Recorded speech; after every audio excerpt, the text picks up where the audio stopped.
Hello everyone, my name is Mitz, and here we're back with Phoenix Contempt Court. So we just figured out who the prosecutor was last time. It's, the person sitting right in front of us. I don't know who you thought it was. You thought it was Vincenzo? No way.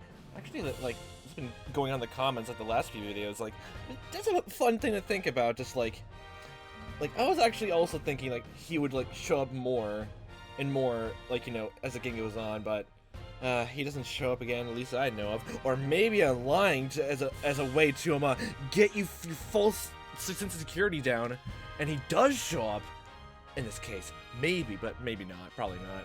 It'll be interesting to see how, like, if Vincenzo was a prosecutor here. I wonder, but I think I have a general gist of why Edgeworth is here, but like but of course I don't remember the exact thing. I don't remember what exactly, like, the writer chose, Carnivore chose to have Edgeworth back here, besides nostalgia. So how's it going, Edgeworth, buddy? What are you doing here, Edgeworth? Aren't you supposed to be abroad? I suppose that's your way of greeting, old friend. Well, yeah, I mean, the last time this happened, I never want to see you again. You dead to me. Like, you said you were dead. If you must know, I was in Europe for a while. Yes, then you came back and a whole slew of incidents happened in, a few days and weeks. Just like we're happening right now. I came back to this country about a month ago. On business, you might say. I'm assuming business is the reason you're here too? You always were a smart one, right? I know just well enough to know when he's patronizing me. I think that's an inherent trait everyone has. Except for those very naive people. Yes, I'm taking the role of prosecutor for the assault of Brisbane. Assault? However, that was only one of two reasons I took the case. What was the other reason? That one is slightly more difficult to explain. This morning, I received a troubling phone call. Needless to say, the caller certainly got my attention. Troubling phone call? Tell the caller who was what I think it was. Obviously, it was a telemarketer. Don't worry your butt off. Tell me more about the phone call you received. Yes, quite curious. My cell phone rang this morning and a peculiar-sounding man spoke. A very brash, cavalier attitude to boot. Oh no, it was him. Don't worry about it. Just a different person who called you in the middle of the morning. Like, you know, out of the blue nowhere. Don't worry about it. What did he say to you? He said the latest case needed a prosecutor that I had been selected. He also said the chief knew certain details of the crime itself. He said the chief of police knew of the crime? Any ideas as to why? That's what I'm here to find out. So here I am, and who else should be in this case but Phoenix Wright? You're gonna laugh at this, but I might have been called by the exact same guy myself. Is that so? I was called this morning by a strange man too. He gave me the address of a crime scene investigation, and it was there that I found out about the victim. This is most troubling. That man, is this what he was planning? Is this what he wanted to happen? Oh, I just realized, like, I just remembered why also Edgeworth was chosen here. I understand why. Are you and me to take this case as prosecution and defense? Wait, are you saying that he brought us both together on this case both deliberately? I'm positive. I'm even awfully confident we'll explain the situation. So you're both persuaded by the unknown caller into becoming the lawyers in this case. I told Edward that the chief of police knows what would happen in Brisbane. In that case, I gotta try and speak to Chief Wright myself. Should we go talk about that, or, So, did you know that I'm a lawyer? Is there anything you can tell me about this, Edgeworth? Sorry, Wright, I don't think there's something that I can help with. Can you glean anything about this? Nah. Maybe we should just, like, try to see if we can talk to them? Oh, we can actually just present. If the mysterious caller was right about the chief, then how would he know so much about the crime? Like I said earlier, that's what I'm here to find out. I've been trying to arrange an audience with the chief to no avail. How come? He's not in his office, that's why. Nobody in the precinct has seen a hide nor hair of him all morning. Maybe in order to avoid any confrontation with the crime? Well, I don't know about that. He must have known my suspicions would be aroused by the mystery caller. As if he has anything to do with it. So maybe Freud knows about the identity of the caller. I should definitely shoot him the question when I next see him.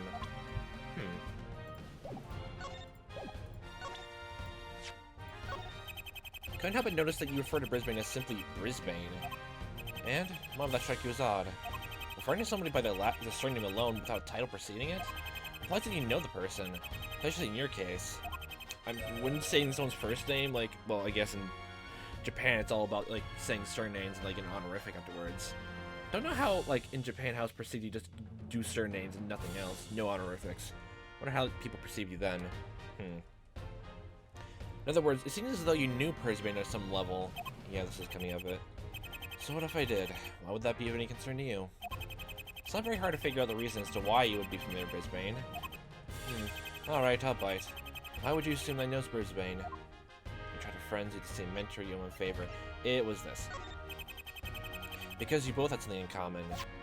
You were both tutored by the same person, Manfred von Karma. In other words, your paths must have crossed at some point in the past. Impressive. It's true. Franziska and I weren't the only prosecutors under von Karma's tutelage. These past few years, they may have thought of us as von Karma's prize pupils. Not so. 4 years ago, we took on a new student. A passionate young man in whom von Karma saw potential. You might have said that he was his special project. Special project?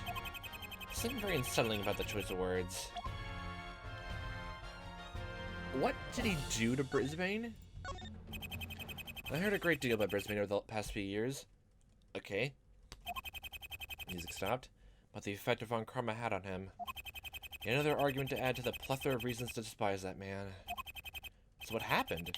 How did von Karma become interested in tutoring someone like Brisbane? One time, 4 years ago, he paid a visit to the local law academy. He was to be given a lecture on prosecuting to the students. Knowing von Karma's stance on law, it was understandable that someone would call him out. Somebody who openly objected to his techniques and so-called understanding the law. Also, another person stood up and defended von Karma. Brisbane. He and the other person had a heated argument over the drivel von Karma was spewing. And that was when it happened. What happened? His anger got the better of him, and in the heat of the moment, he lashed out. How old was this guy to have actually done such a thing? In a law academy of all places. Ah, but you forget. Brisbane only just recently became a very embittered individual. Yeah, okay, I can see that. So the whole von Karma thing happened after Vex Wolfer case. That, and along with how he fought in favor of his beliefs, is what drew von Karma to him in the first place. Someone who shared his views on the law and wasn't afraid to show a little moxie to defend them. What better student could he have asked for?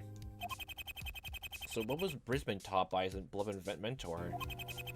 At first, he was told that he channeled his anger into his prosecuting, imitating von Karma's own method of using intimidation to get his way in court. The whole thing about he hates criminals actually would apply here too, like Edgeworth is the same way. Yeah, I experienced those methods firsthand, way much longer than von Karma by, you know, one case. But von Karma had something else in mind. His reasoning was that Brisbane became being a pure, continuous rage. He'd become the greatest prosecutor of all. So he would continue to goad him, prodding and provoking him to keep the anger fresh and flowing. Like conditioning an angry dog by repeatedly poking him with a sharp stick? Okay, wow. Precisely. What's more, von Karma told Brisbane that if he wanted to control his anger, he had to win cases. I remember Detective Snow telling me this before. I knew von Karma was this much of a monster, to exploit Brisbane's most unstable emotions. Nice. In order to create an unstoppable prosecutor of his own twisted ideals. It's also weird to think, like, Brisbane never stooped so low to him forging evidence. Mostly just taking evidence which he thought was, you know, related and just, you know, passing that off. Huh. So essentially, Brisbane was like a Frankenstein's monster to von Karma. At least now I guess he's found some sort of tragic peace. Okay, I think that's everything I want to talk about. Listen, Wright? What is it? In the past, it's no question that you consider me a ruthless man in court. A prosecutor would do anything to get a guilty verdict. I think that was basically just one case, and I guess half of them, the next time we saw you after that. Not to mention the rumors and hyperbole that had me dubbed the Demon Prosecutor. I think the title goes to someone else. No offense. Such a mark of dishonor was that frankly found it difficult to continue the prosecution's path. For my lifelong disdain towards the criminals to cloud my judgment, or lack thereof. The past 2 months, I feel I have learned so much in such a short span of time. And indeed you have. Ace Attorney Investigations 1 and 2 are pretty good games. Ace Attorney Investigations 1 was, it was alright. I've seen some good arguments from people how that's, a bit meh, but I liked it. It's not outstanding, but it's good for what it is. And 2 is really good. Both character-wise and case-wise, it's great.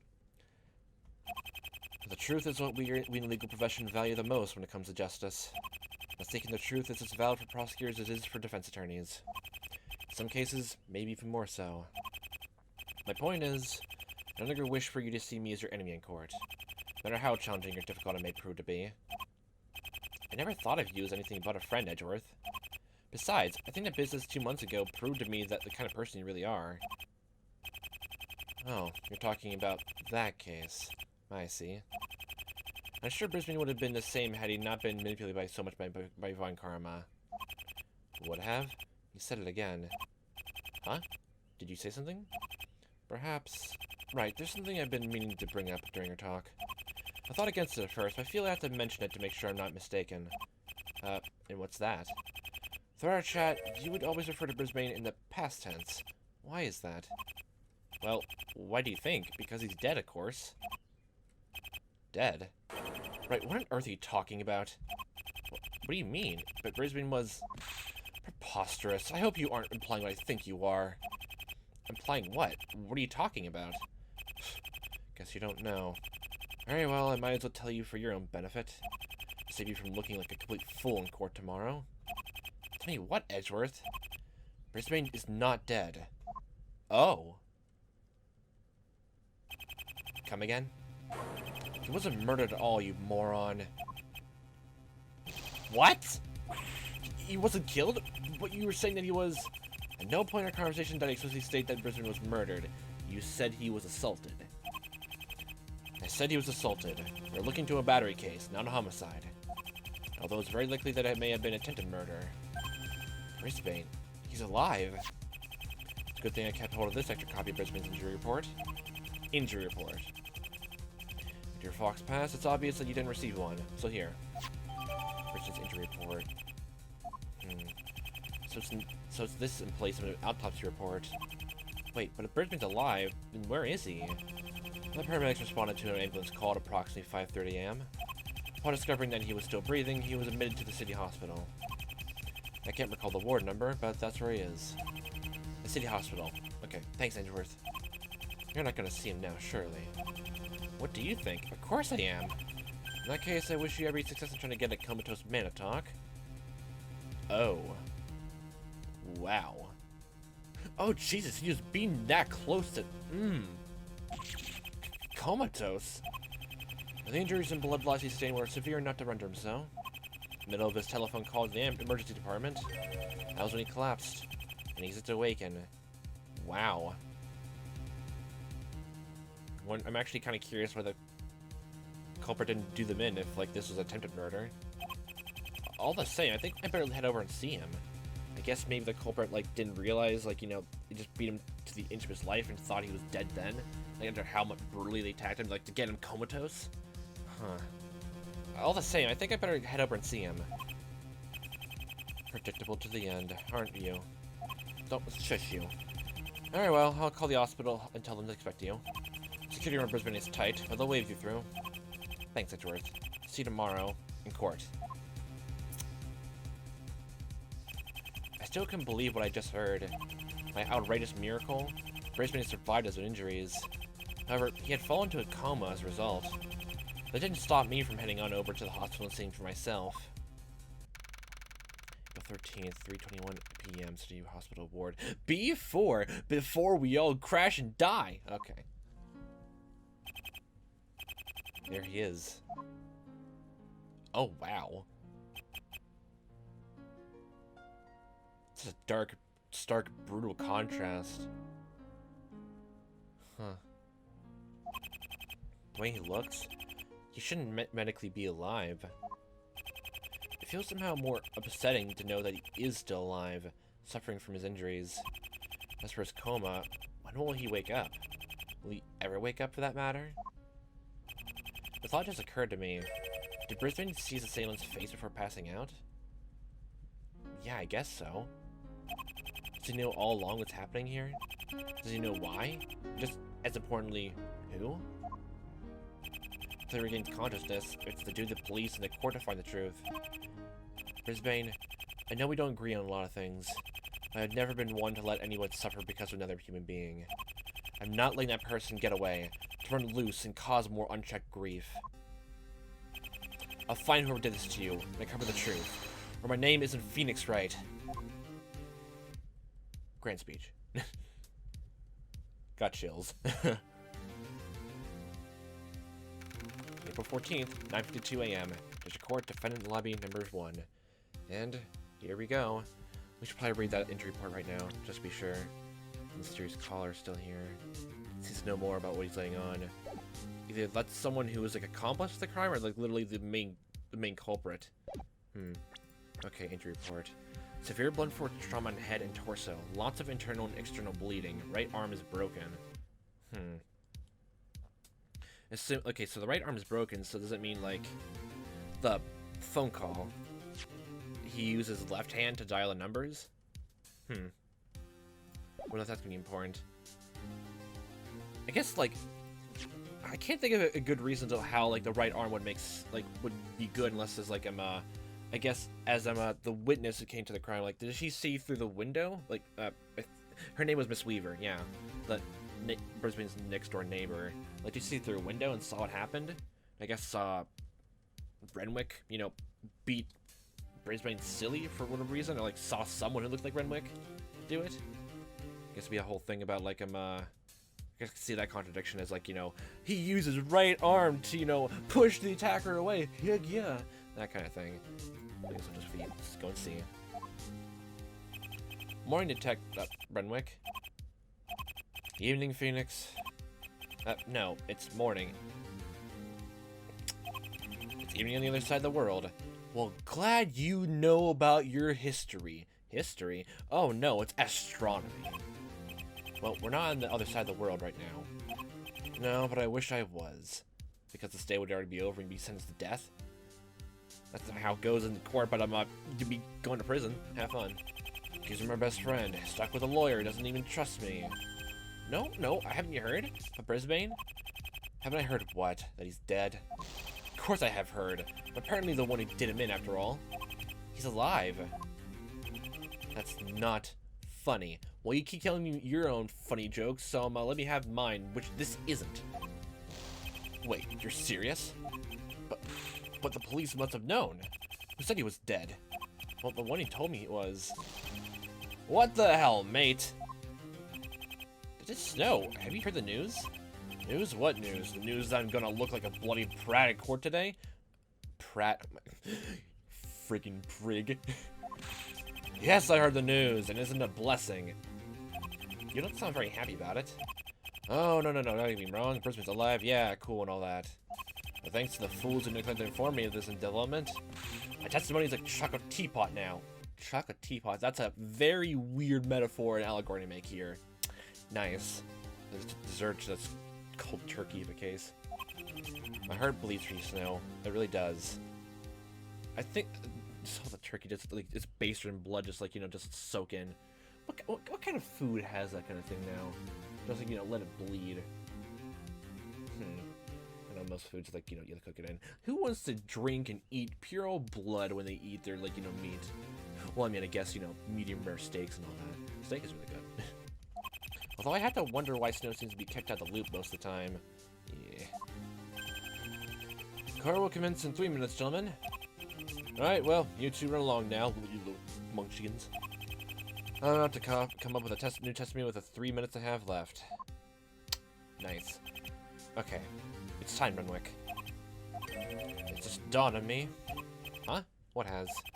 So Brisbane wasn't really killed. Yeah, great, whatever. So what? Will that all help my case? I can't answer that yet. Let's enter the courtroom. At this point, I think it's going to be used as a attempted murder case. So I doubt it'd be, like, you know, exact same thing. Probably not a drastic charge, but it's probably be very close.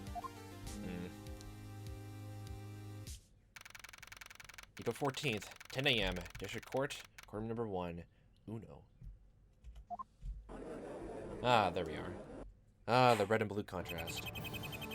Court is now in session for the trial of Smith. The defense is ready, Your Honor. The prosecution has been ready for some time, Your Honor. You the same. First of all, I'd like to... Is that Miles Edwards, the prosecutor's bench? Yeah? I have to admit, Miss Edgeworth, I wasn't expecting to see you again so soon.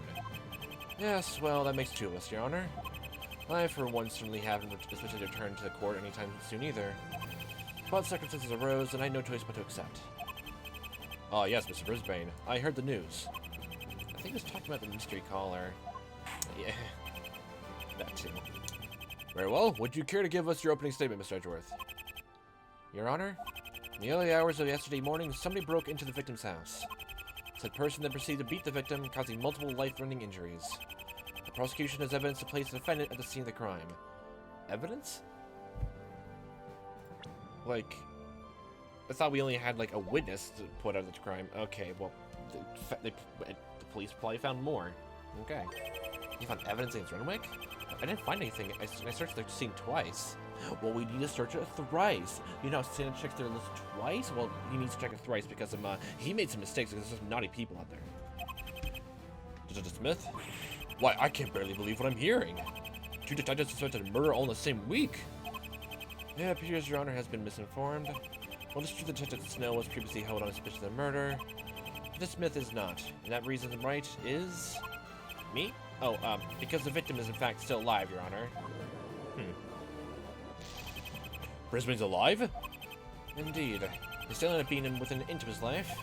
And the victim remains in a stable condition and is currently comatose at the city hospital. The defendant, Renwick Smith, is the last known person to have set foot in the victim's home. Does it mean, like, that I'm, Huh.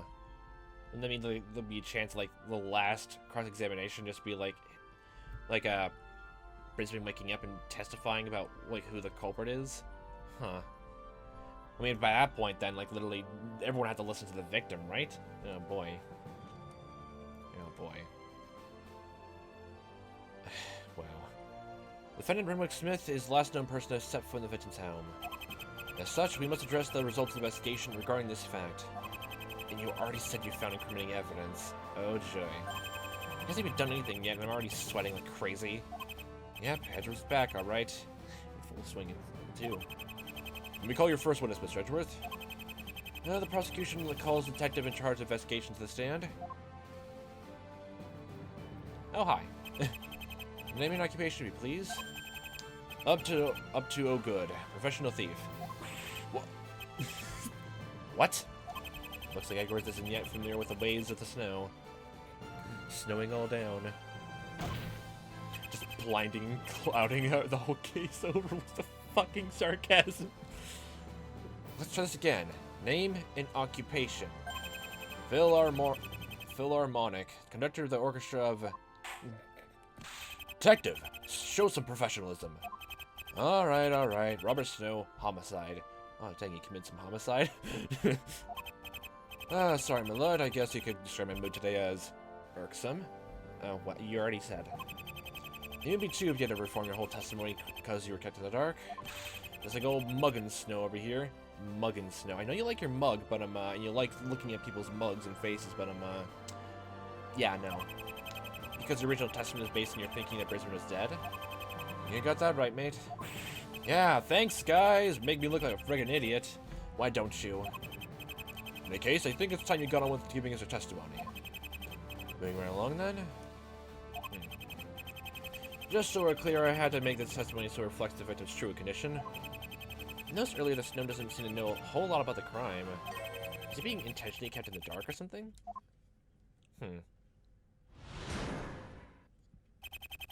Crime scene findings.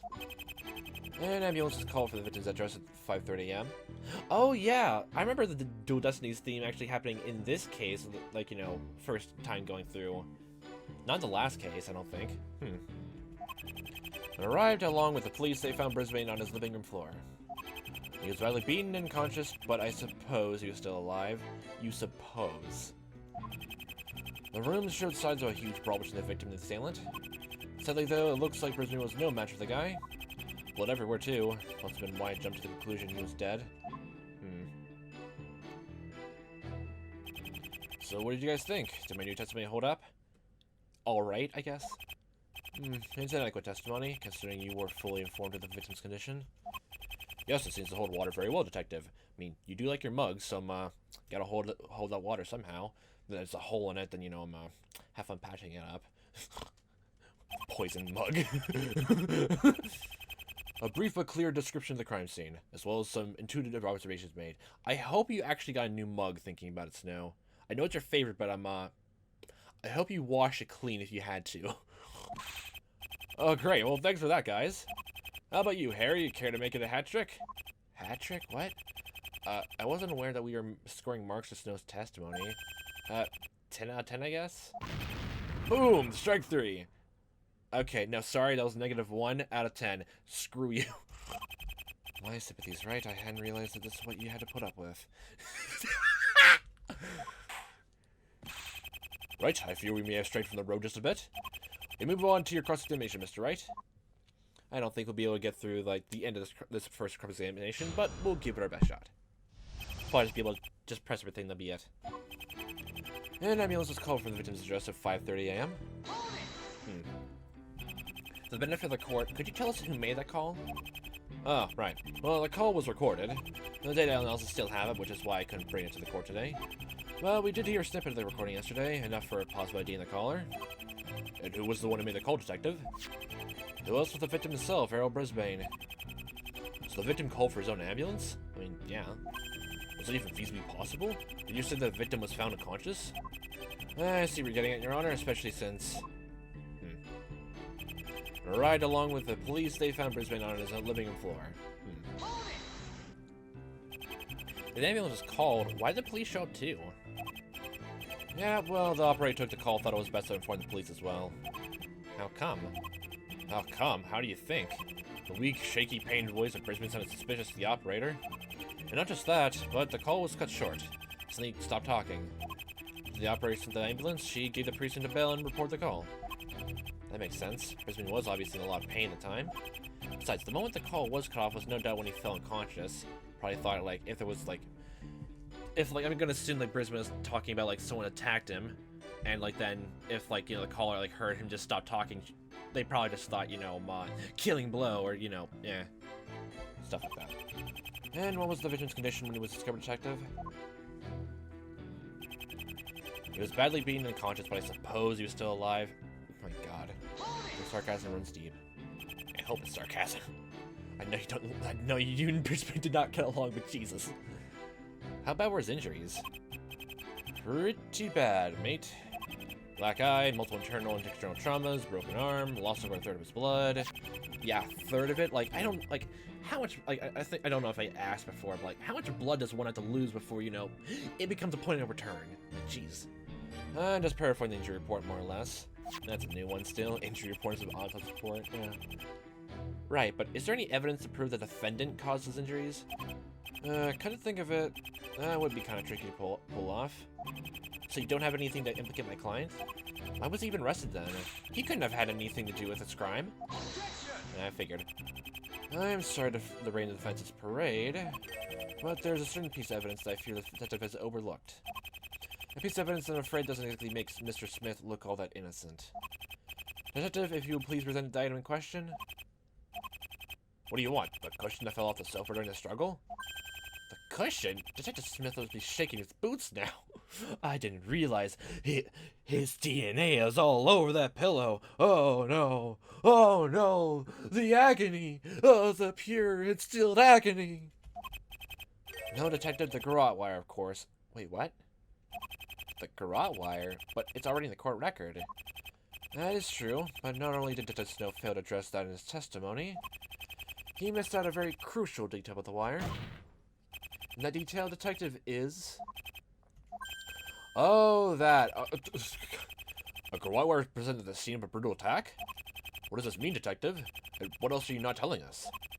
Right, the wire. Well, you guys are gonna laugh at this, but the detail I forgot to bring up. Romick's prints are on it. Prints? What?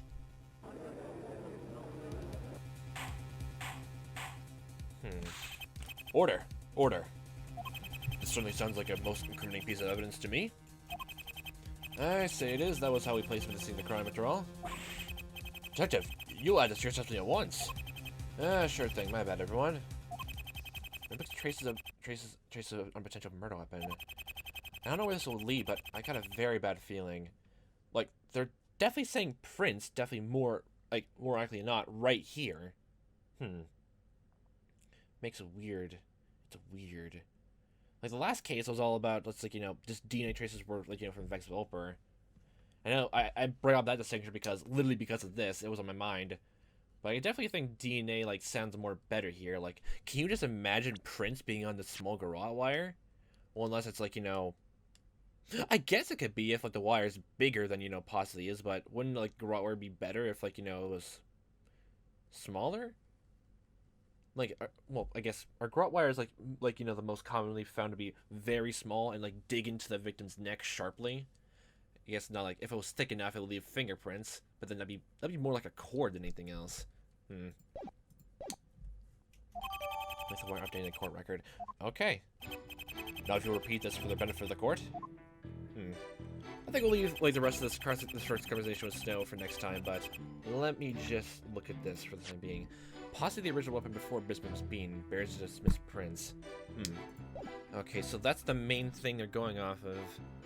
So, how do we disprove, like, there's fingerprints on the murder weapon, like it's Smith, if he has nothing to do with it? That's weird. It kind of reminds me of, like, the grower from, like, the last case, but,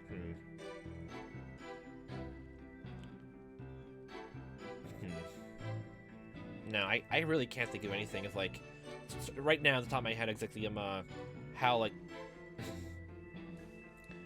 like, why would, like, you just randomly hold, like, a garrote wire in your hand, like, you know, just pass it to someone else, and just, you know, that person with gloves on uses it for something or other? Like, guess the only time I can think of, like, I guess reasonably, if, like, there's no weird alternative, like, weird ulteriors coming on, is that the garrote wire from, like, the last case of the Vex Volper, but literally that would leave a whole gosh dang paper trail of evidence, like, you know, who took evidence out and who did what. So, like, that's weird. Like, it's very strange. Like, why would the culprit even try to do that? Or literally they asked, you know, Renwick, you know, to do that, but now would, like, obviously then go to Renwick, like, you know, saying who the culprit was. But wait, Renwick is also being blackmailed. Yeah. Okay, so the culprit is Renwick's blackmailer, then yeah. I've also seen some comments about, like, that whole flashback thing probably should be, like, you know, maybe it's, like, stated later on. As you know, as like, you asked Smith about, like, this whole, like, first assignment thing, but he was very vague. Wonder if there was, like, some better way to, like, you know, show that off. I'm actually kind of curious, like, it probably would make this case way bit better, thinking about it now. Oh well. It's just a small, trivial thing, nitpicking, but, just, that comes to territory here, just small things that we agree since we're going through is this. It's all good fun. The case is fine enough as it is already. It's fun time, this whole game going through. Oh boy. And it'll be more fun, I can already imagine, next time. So, for fun time watches as I am playing this, see you next time, the time may be, and I all hope you have a fantastic day.